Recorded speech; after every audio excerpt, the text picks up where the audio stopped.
মাসে আমরা রোজা রাখি। আমি আপনাদের কাছে প্রশ্ন রেখে আলোচনা শুরু করতে চাই। রমজান মাসে যে আল্লাহ তাআলা রোজা ফরজ করেছেন, এটা কেন ফরজ করেছেন, উদ্দেশ্য কি?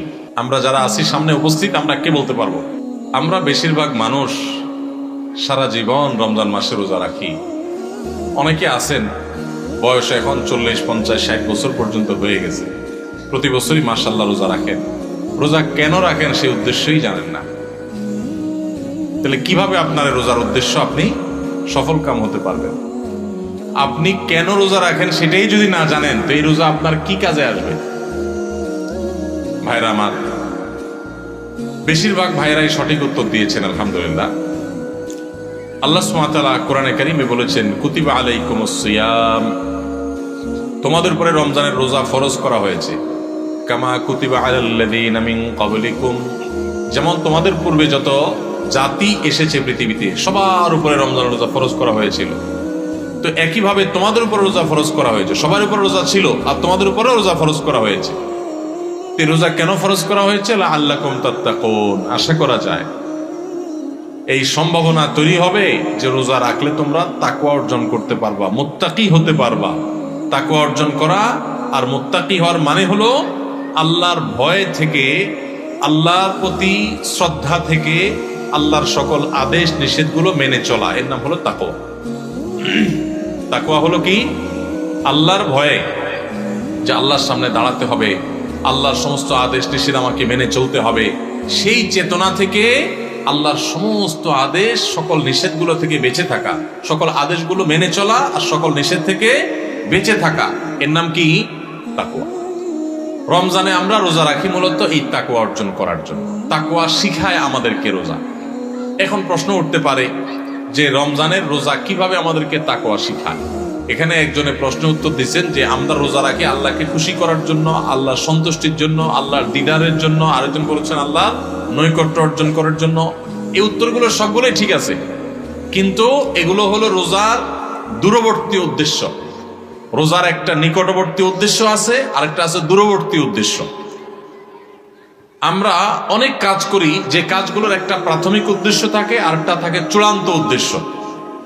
যেমন আপনি এখান থেকে রিকশায় উঠেছেন, রিকশায় উঠে আপনি মেইন রোডে যাবেন, বাড্ডা যাবেন, আফতাবনগর গেইটে যাবেন, রিকশা উঠেছেন। আপনি আসলে বের হয়েছেন আপনার মতিঝিলে কোনো কাজ আছে। তো আপনি যে রিকশায় উঠছেন, আপনাকে কেউ যদি জিজ্ঞাসা করে কই যাচ্ছেন, তখন এটার দুইটা উত্তর হতে পারে। একটা হতে পারে ভাই রিকশায় চড়ছি, রিকশায় করে আফতাবনগর যাব, বা রিকশায় করে বাড্ডা পর্যন্ত যাব।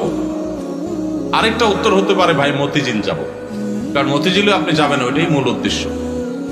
তো মতিঝিল গেলেও রিকশায় তো আর মতিঝিল যাবেন না, রিকশায় আপনি মেইন রোড পর্যন্ত যাবেন, এরপরে বাসে সিএনজি করে আপনি বা অন্য কোনো কিছুতে করে আপনি মতিঝিল যাবেন।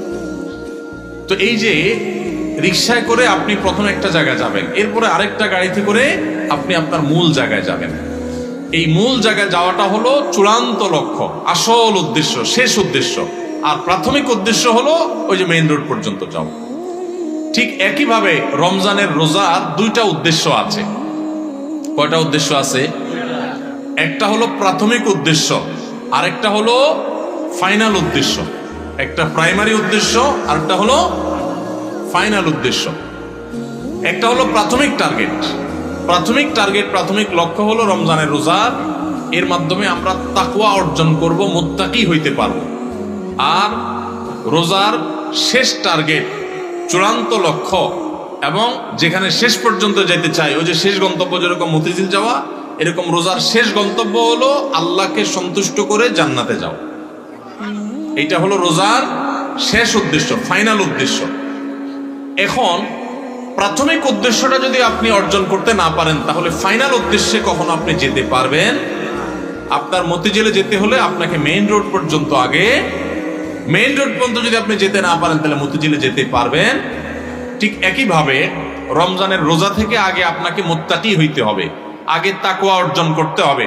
রোজা রাখছেন, মুত্তাকি হইতে পারেন নাই, রোজা রাখছেন, তাকওয়া অর্জন করতে পারেন নাই, তাহলে আপনার ওই মেইন রোড পর্যন্ত যাওয়া হয় নাই। অতএব মতিঝিল পর্যন্ত যাওয়া, অর্থাৎ জান্নাত পর্যন্ত যাওয়া, আল্লাহর সন্তুষ্টি লাভ সেটাও অর্জন হবে না। আমি কি বুঝাইতে পারছি ভাইরা আমার? তাহলে এই যে রমজান আসছে, রোজা আসছে, প্রতি বছরই তো আমরা আলহামদুলিল্লাহ বেশিরভাগ মানুষই তো রোজা রাখি।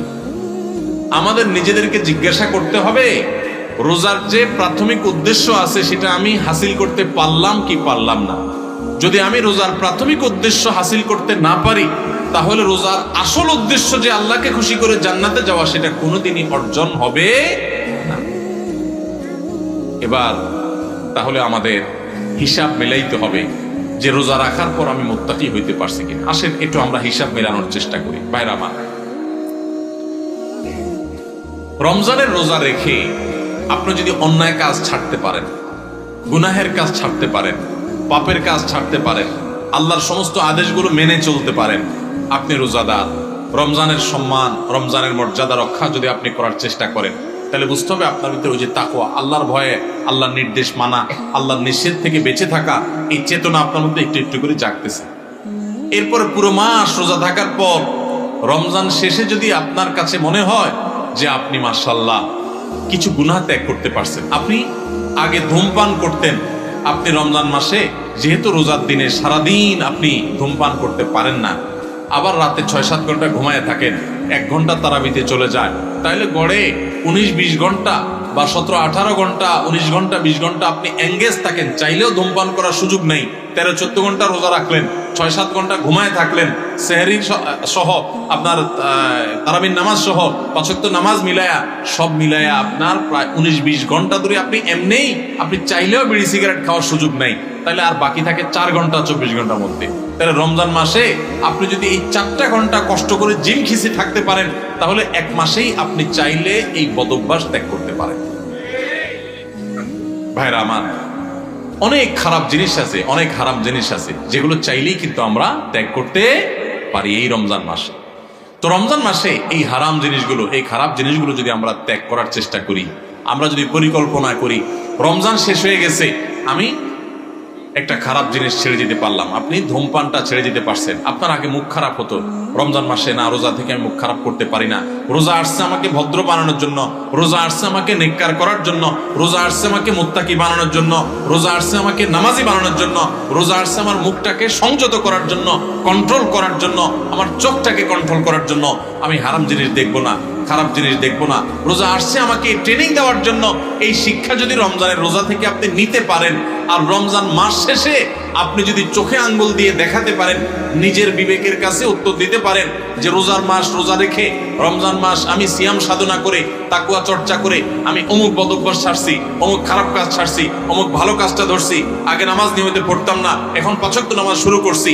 যদি রমজানের পরেও এগুলো আপনি ধরে রাখতে পারেন, তাহলে আপনি আল্লাহর শুকর আদায় করবেন যে আপনার রোজা আল্লাহর কাছে কবুল হয়েছে। এবং কবুল হয়েছে দেখে আল্লাহ আপনাকে রোজার মাধ্যমে ভালো কাজ করার তৌফিক দিচ্ছেন, খারাপ কাজ থেকে বাঁচার তৌফিক দিচ্ছেন। ভাইরা আমার, এই জন্য এই বছরের রমজান আসার আগে, রোজা শুরু হওয়ার আগে আসেন আমরা একটু প্রতিজ্ঞা করে নিই যে আমাদের রোজাগুলো হবে রোজার উদ্দেশ্য যেন আমি হাসিল করতে পারি। সেজন্য ভাইরা আমার, আপনি রিক্সা উঠলেন, মেইন রোডে যাবেন, তারপরে আপনি মতিঝিল যাবেন, আপনি মেইন রোডে যাবেন এই জন্য রিক্সা উঠছেন, ঠিক আছে, কিন্তু রিক্সা কোনো কারণে পাঞ্চার হয়ে গেছে। এই পাঞ্চার হওয়া রিক্সা আপনি বসে আছেন, আপনি আর যান নাই, আপনি আরেক রিক্সা উঠেন নাই, আপনি ফেরত চলে আসছেন, তাহলে আপনি কখনো মতিঝিল যাইতে পারবেন না। রমজান মাসে রোজা রাখার পর একটা গুনাহ হয়ে গেছে, এটা হলো চাকা পাঞ্চার হওয়ার মতো, সামনে আগাইতে পারলেন না। তাকওয়া চর্চা করার কথা, গুনাহ এবং হারাম কাজ ছাড়ার কথা, বদভ্যাস ত্যাগ করার কথা, কিন্তু আপনার ত্যাগ করতে পারেন নাই। তাহলে আপনি ওই যে চাকা পাঞ্চার হয়ে যাওয়ার মতো থেমে থাকবেন না, আরো সামনে অগ্রসর হবেন, আরো শক্তিশালীভাবে অগ্রসর হবেন। ভাইরা আমার, জীবনটা খুব সীমিত বাবারে, অনেক সংক্ষিপ্ত জীবন, দেখতে দেখতে জীবন পার হয়ে যায়। যারা বয়স 30-40 হয়ে গেছে বা আরো কম বেশি আছে, একটু চোখটা বন্ধ করে শৈশবকে একটু চিন্তা করেন, দেখবেন কদিন আগে আপনি ছোট বাচ্চা পোলাপানের মতো হাঁটাহাঁটি করছেন। এই যে পোলাপান ছোটাছুটি করতেছে, এদের মতো কয়দিন আগে আপনি ছিলেন। দেখতে দেখতে 40, 50, 60, 70, 80 বছর জীবন অনেকের পার হয়ে গেছে। বাকি যে কয় বছর আছে এটাও দেখতে দেখতে চলে যাবে। সব পড়ে থাকবে, আপনার ব্যবসা বাণিজ্য, আপনার সংসার, আপনার ঘরবাড়ি, আপনার দোকানদারি, ভাইরা সব থেকে যাবে। শুধু আপনার সাথে আপনার আমলগুলো যাবে, আপনার আমলগুলো যাবে।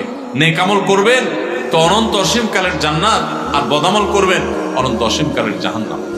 ভাইরা আমার, সেজন্য রমজান আসছে আমাদেরকে পরিশুদ্ধ করার জন্য, আমাদের মুত্তাকি বানানোর জন্য। ভাইরা আমার, রমজানের রোজা কিন্তু আমাদের সাথে কথা বলে, আমরা বুঝি না কি কথা বলে, বলবো? ভাইরা আমার, রমজানের রোজা আমাদেরকে বার্তা দেয়, মেসেজ দেয়। কি মেসেজ দেয়, কি বার্তা দেয়? রমজানের রোজা বলে যে দেখো, তুমি আমাকে ধারণ করে অর্থাৎ রোজা রেখে সিয়াম পালন করে তুমি খাও না, পান করো না, যৌনাচার করো না। কেন করো না? আল্লাহর ভয়। সিয়াম শব্দর মানে আমরা সিয়াম বলতে রোজা বলি, সওম বা সিয়াম এটা হলো হাদিসের ভাষা, কোরআনের ভাষা। এই সওম বা সিয়াম শব্দের অর্থ কি আমরা জানি? সওম বা সিয়াম শব্দের অর্থ কেউ বলতে পারবেন?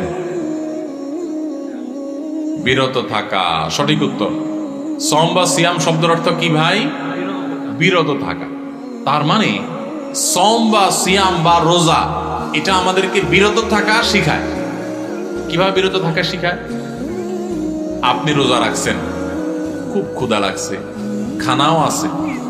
রোজা রাখছেন, খুব পিপাসা লাগছে, আবার খানাও আছে, পানিও আছে সামনে। মানুষ খায় তখন, এই যে ক্ষুধাও আছে আবার সামনে খাবারও আছে, কিন্তু সে খাচ্ছে না। তাহলে সে কি করলো? বিরত থাকলো। সে খানা থেকে কি থাকলো? বিরত থাকলো। পানি আছে সামনে, সে চাইলেই পান করতে পারে, আবার পিপাসাও লাগছে, কিন্তু যেহেতু সে রোজা আছে এই জন্য সে পানি খায় না। তাহলে সে কি করলো? বিরত থাকলো। পানি পান থেকে কি করলো? বিরত থাকলো। আচ্ছা, আপনারা বলেন, রমজান মাসে আমরা যে খাই না বা পান করি না রোজা রেখে, আমাদের বাসা যে খাবার থাকে হালাল খাবার, কোনো চোরাই টাকা দিয়ে কিনা না, রতের কামাই করা, পরিশ্রম করে উপার্জন করে আপনি কামাই করছেন, সে কামাই করা টাকা আর খাবার আপনার ঘরে আছে। আপনি এক বোতল পানির দোকান থেকে কিনে আনছেন, সম্পূর্ণ হালাল। কিন্তু এই হালাল খানাটা পর্যন্ত রমজান মাসে দিনের বেলায় খাওয়া যাবে কি যাবে না? রোজা রেখে এই হালাল খানাটাও খাওয়া। যেই রমজান মাসে আল্লাহ তাআলা দিনের বেলায় হালাল খানাটা পর্যন্ত খাওয়া নিষেধ করে দিয়েছেন, তাহলে সেই রমজান মাসে রোজা রেখে আপনি যদি মিথ্যা কথা বলেন, হারাম কথা বলেন, গালিগালাজ করেন, অশ্লীল কথা বলেন, মন্দ কথা বলেন, মিথ্যা কথা বলেন, তাহলে সেটা কত বড় জঘন্য অপরাধ হতে পারে আপনি চিন্তা করেন। যে রমজান মাসে দিনের বেলায় হালাল খানা পর্যন্ত আল্লাহ তাআলা সেখান থেকে বিরত থাকতে বলছেন, তাহলে হারামগুলো থেকে বিরত থাকার গুরুত্ব কত বেশি। রমজানের রোজা আমাদেরকে বলে, দেখো, তুমি যখন ক্ষুধার্ত থাকো রোজা রেখে, তোমার সামনে খাবার থাকে তবুও তুমি খাও না। তোমার যখন পিপাসা লাগে, তোমার সামনে পানি আছে, তারপরও তুমি খাও না। এমনকি মানুষের সামনেও মানুষ রোজা রেখে খায় না, আবার মানুষের চোখের আড়াল হলেও রোজা রেখে কেউ চুরি করে খায়। ইচি পোলাপান তো খাইতে পারে, তাও খায় না মনে হয়, পোলাপানও খায় না, তাই না? যে লোকটা সবার সাথে চিটারি বাটপারি করে, কথায় কথায় মিথ্যা কথা বলে, সেই লোকটাও যদি রোজা রাখে তো দেখবেন কষ্ট হয়। রুমে একা একা আছে, কেউ নাই, তারপর সে কি লুকায় পানি খায়? খায়। কেন খায় না? কারণ যেই আল্লাহর জন্য রোজা রাখছে, এই রুমে কেউ না দেখলে কি হবে? সে আল্লাহ দেখে, আল্লাহর ভয়ে সে কিন্তু কিছু খায়। তো রোজা আমাদেরকে বলে, ও রোজাদার, ও আল্লাহর বান্দা, তুমি যে আল্লাহর ভয়ে রোজা রেখে পানিটা খাচ্ছ না, তোমার পিপাসা আছে, খাবারটা নিচ্ছ না, তোমার ক্ষুধা আছে, তারপরও কেউ দেখতেছে না, সিসি ক্যামেরাও নাই, রুমে দরজাও আটকানো, ফ্রিজে খাবার আছে, ঠান্ডা পানি আছে, সবকিছু আছে, ক্ষুধা তৃষ্ণাও আছে, তারপরও তুমি খাচ্ছ না, পান করতেছ না, কেউ দেখছে না, তারপরও তুমি করতেছো না কেন? তোমার বিবেককে জিজ্ঞাসা করো। আল্লাহ তোমাকে নিষেধ করেছেন খেতে, সেজন্য খাচ্ছ না।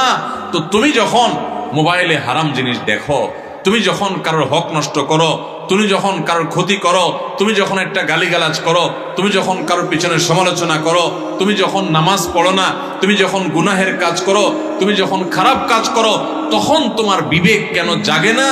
তোমার আল্লাহ তো সেটাও দেখতেছেন, আল্লাহ তো সেগুলোও নিষেধ করেছেন, যে আল্লাহর নির্দেশ মানার কারণে তুমি রমজান মাসে রোজা রেখে ক্ষুধার্ত পিপাসার্ত থাকার পরেও মানুষ না দেখলেও পানাহার করো না, তাহলে সেখানে মানুষ না দেখলে চুরি করে মোবাইলে হারাম জিনিস দেখা, হারাম কাজ করা, এগুলো তুমি কিভাবে করো? আমাদের রোজা আমাদেরকে এই কথাটা সারাদিন বলতে থাকে। কথা কি বুঝাইতে পারছি ভাইরা আমার? রোজার এই বার্তা, রোজার এই মেসেজ, রোজার এই কথা যদি আমরা বুঝতে পারতাম তাহলে আমরা মুত্তাকি হয়ে যেতাম। রোজা আমাদেরকে তাকওয়া শিখায় কিভাবে দেখেন।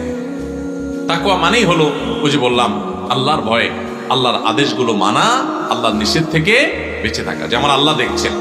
তো রোজার মাসে রোজা রেখে আমরা আল্লাহ দেখছেন এই ভয়ে আমরা পানাহার করি না। রোজার শিক্ষা নিয়ে আমি সকল হারাম কাজ করার সময় এরকম মনে থাকবে যে কেউ না দেখলেও আমার আল্লাহ ঠিকই দেখতেছে। অতএব আল্লাহর ভয়ে আল্লাহ নিষেধ করেছেন এই কাজটা আমি করব না, এটাই হলো রোজার শিক্ষা।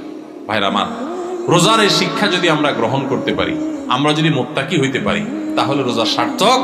আর যদি সেটা না পারি তাহলে এই রোজা সার্থক না, এই রোজার উপকারিতা আমরা পাইলাম না।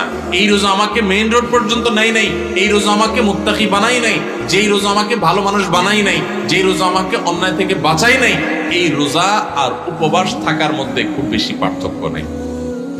আমার কথা না, আমাদের প্রিয় নবী সাল্লাল্লাহু আলাইহি সাল্লামের কথা। তিনি বলেছেন, মাল্লাম ইয়াদা কাওলাজ যুরি ওয়াল আমালি বিহি ফালাইসা লিল্লাহি হাজা আন ইয়াদা তাআমাহু ওয়া শারাবাহু।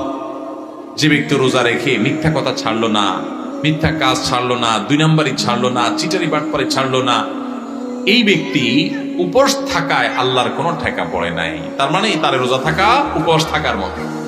এই জন্য ভাইরা, রোজা রেখে সমস্ত অন্যায় কাজ ছাড়বো তো ইনশাআল্লাহ। আল্লাহ আমাদের সবাইকে তৌফিক দান করুন।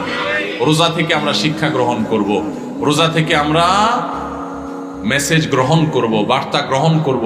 রোজা আমাদেরকে কি বলে সেটা বোঝার চেষ্টা করব। রোজা আমাদেরকে বলে, বান্দা তুমি এই যে আল্লাহর ভয়ে পানাহার থেকে বিরত থাকতেছো রোজা রেখে, এখান থেকে তোমার তাকওয়ার ট্রেনিং হচ্ছে, তাকওয়ার প্রশিক্ষণ হচ্ছে, যে তোমার চাহিদা আছে, খাবারও সামনে আছে, খাচ্ছ না। দেখেন, মাগরিবের আজান হবে, সূর্য ডুববে, সূর্য ডুবার পর মুয়াজ্জিন সাহেব আজান দিবেন, আমরা সামনে খাবার নিয়ে ইফতার নিয়ে অপেক্ষা করি। সবার ক্ষুধা থাকে, তাই না? এই যে ক্ষুধার্ত অবস্থায় সবার সামনে খাবার আছে, সবগুলো মানুষ যদি রোজাদার থাকেন, কেউ কিন্তু খাবার খায় না, হ্যাঁ, সবাই বসে আছে। কিসের জন্য? কিসের অপেক্ষা বসে আছে? যে আল্লাহর নির্দেশ হবে, সূর্য ডুবলে তখন খাওয়া যাবে, আল্লাহর পারমিশন হবে, এটার জন্য কি করতেছে? সে বসে আছে। আল্লাহু আকবার।